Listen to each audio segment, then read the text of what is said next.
సన్నిధిలో ఉన్నారు. మీరు ఎక్కడ బయట రోడ్డు మీద ఉండలేదు, వచ్చారు. మీకు దీవెనలో దేవుడు మహిమ పొందడానికి వచ్చారు కనుక దయచేసి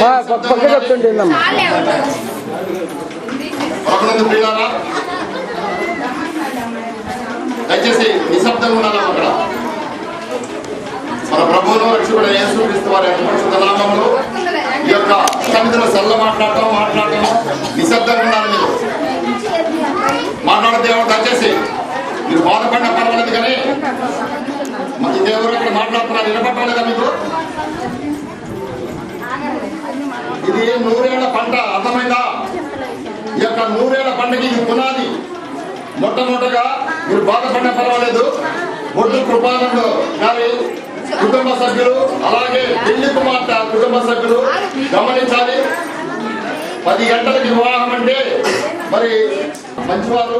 ఎందుకంటే వారికి ఆ యొక్క మంచి లక్షణాలు ఉండబట్టే దేవుడు ఆయన అభిషేకించి మరి ఇంత చక్కగా మరి 2 గంటలు అవుతుంది, 2:30 కావస్తుంది 10 గంటల వివాహం అంటే.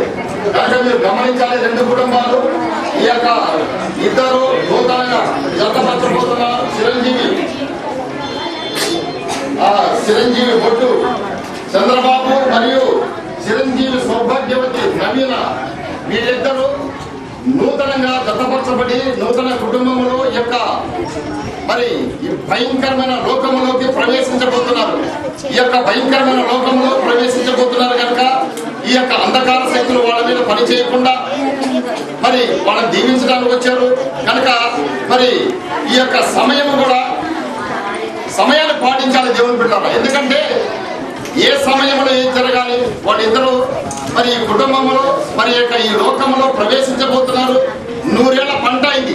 ఈ 100 ఏళ్ల పంటకి వాళ్ళు ఇప్పుడే మరి యొక్క పునాది దేవుని బిడ్డలారా. ఈ 100 ఏళ్ల పంటలో కూడా ఒడుగుడుకులు రాకుండా ఎలాంటి సాతాను శక్తులు వాళ్ళని మరి లొంగ తీసుకోకుండా ఉండాలంటే, ఈ పునాదులు వాళ్ళు గట్టిగా ఉండాలంటే మొట్టమొదటి పిల్లలు జీవితంలో వాళ్ళు ఎలాంటి ఒడుగుడుకులు రాకుండా మరి వాళ్ళ యొక్క కొన్ని యొక్క భార్యాభర్తలుగా నూతనంగా జతపరచబోయి నూతన కుటుంబము, ఈ యొక్క నూతన కుటుంబము పరలోక కుటుంబమైన ఏదైతే మరి యొక్క తండ్రి కుమార పరిశుద్ధ ఆ కుటుంబంతో వీళ్ళు అంటుకట్టబడాలి.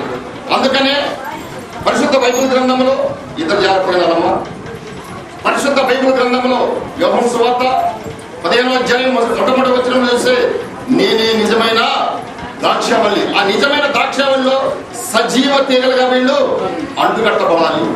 అలాంటి అంటుకట్టబడినప్పుడు మరి వాళ్ళు నిజమైన ఫలాలు ఫలిస్తారు. కనుక ఈ యొక్క ఆ దండలు మార్చుకుంటారు. జీవితాల్లో ఒకరికొకరు వినయంగా ఉండాలి, ఒకరికొకరు ప్రేమించుకోవాలి. మీ ఇద్దరు ప్రేమించుకొని మీ ఇద్దరు కలిసి దేవుని ప్రేమించాలి.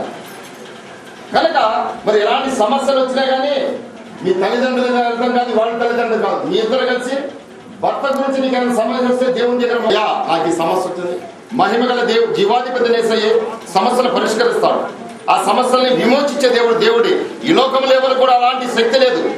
సమస్యలు పరిష్కరించే శక్తి, ఆ సమస్యలు విముక్తి చేసేది మహిమ గల జీవాధిపతి నేసయ్యే. కనుక ఈ యొక్క నూతనంగా జతపరచుకున్న మీ ఇద్దరు మరి యథార్థంగా నమ్మకంగా దేవుని కృపేందు విశ్వాసం నుంచి ఒకళ్ళొకళ్ళు యథార్థంగా ప్రేమించుకుంటూ ఎప్పుడైతే ఒకళ్ళొకళ్ళు అర్థం చేసుకుంటారు మీకు జీవితంలో మనసమర్థం రావు. కనుక మొట్టమొదట అర్థం చేసుకోవాలి. ఇద్దరు నువ్వేం ఆమెను ప్రేమించాలి, ఆమె ఈయన ప్రేమించాలి, ఒకళ్ళొకళ్ళు వినయం కలిగి ఉండాలి. కనుక మరి ఈ విధంగా చేసినప్పుడు మరి అందుకని నేను చెప్తా, మరి దేవుడు మొట్టమొదటగా ఆదాము హవ్వను సృష్టించి వాళ్ళని దీవించాడు. ఏ విధంగా అంటే మరి యొక్క ఆది కాండము మరి 25 మరి మొదటి అధ్యాయం 28వ వచనంలో మనం చూసినట్టే మరి మీరు మరి ఫలించి విస్తరించి ఏమన్నా దేవుని పెట్టారు. కనుక మరి ఈ దీవెనలు రావాలంటే ఇలా జాగ్రత్తగా అమ్మా మీకు ఈ దీవెనలు రావాలంటే కీర్తనాకారుడు రాసిన యొక్క 128వ సంకీర్తన మొదటి చరణం నుండి 6వ చరణం వరకు మాట్లాడదామా. 6వ చరణం వరకు చూసినట్టే యెహోవా యందు భయభక్తులు కలిగిన వారు ఆయన త్రోవ యందు నడుచువారు ధన్యులు అంటారు. మీరు దేవుని యందు భయభక్తులు కలిగి ఉన్నట్టయితే మీరు ధన్యులు అవుతారు. అలాగే మీరు నిశ్చయముగా మీ చేతుల కష్టార్జితం అనుభవిస్తారు. ఎవరు? దేవుని యందు భయభక్తులు కలిగిన వాడు. అలాగే దేవుని యందు భయభక్తులు కలిగిన వాడు, నువ్వు దేవుని యందు భయభక్తి కలిగిన ఉన్నట్టయితే నీ లోకట నీ భార్య ఫలించు. కనుక నువ్వు యథార్థంగా దేవుని యందు భయభక్తులు ఉన్నట్టయితే నీ లోకట నీ భార్య ఫలించు ద్రాక్షావల్లి వలె ఉంటుందట. కనుక ప్రభునందు పిల్లలు, అలాగే మరి చూసినట్టే నీ భోజన బల్ల చుట్టూ నీ పిల్లలు ఒలీవ ప్రత్యేకమైన వందనాలు తెలుస్తూ ముగిస్తున్నాం. ఆమేన్.